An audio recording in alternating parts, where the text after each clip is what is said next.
AD 336 വരെ യേശുക്രിസ്തു എന്നാ ജനിച്ചതെന്ന് അറിയാൻ വയ്യ.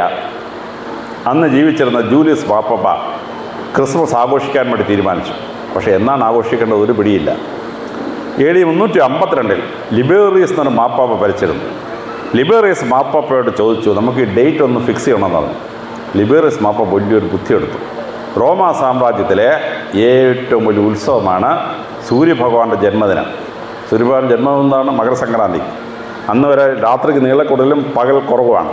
പക്ഷേ മകരസംക്രാന്തി അന്ന് തൊട്ട് രാത്രിയുടെ നീളം കുറയുകയും പകലിൻ്റെ നീളം കൂടുകയും ചെയ്യും. അതുകൊണ്ട് സൂര്യഭഗവാന്റെ ജന്മദിനം ആഘോഷിച്ചിരുന്നു.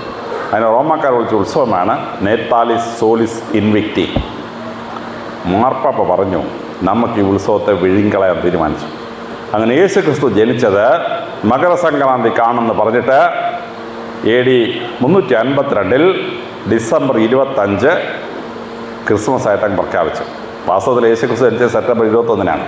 സെപ്റ്റംബർ 21 ജനിച്ച യേശുക്രിസ്തുവിനെ ഡിസംബർ 25 ഫിക്സ് ചെയ്ത് ക്രിസ്മസ് ആക്കി. പക്ഷേ AD 350 ശേഷം ഓരോ 4 കൊല്ലം കൂടുമ്പോഴും ഓരോ ദിവസം കൂടിക്കൊണ്ടിരിക്കും. ലീപ്പ് ഇയർ ഇങ്ങനെ അഡ്ജസ്റ്റ് ചെയ്ത് വന്നപ്പോൾ ഇപ്പോൾ ജനുവരി 14 ഇപ്പോഴത്തെ നേത്താലിസോളിസ് ഇൻവിക്റ്റി അല്ലെങ്കിൽ മകരസംക്രാന്തി, സൂര്യൻ്റെ ജന്മദിനം.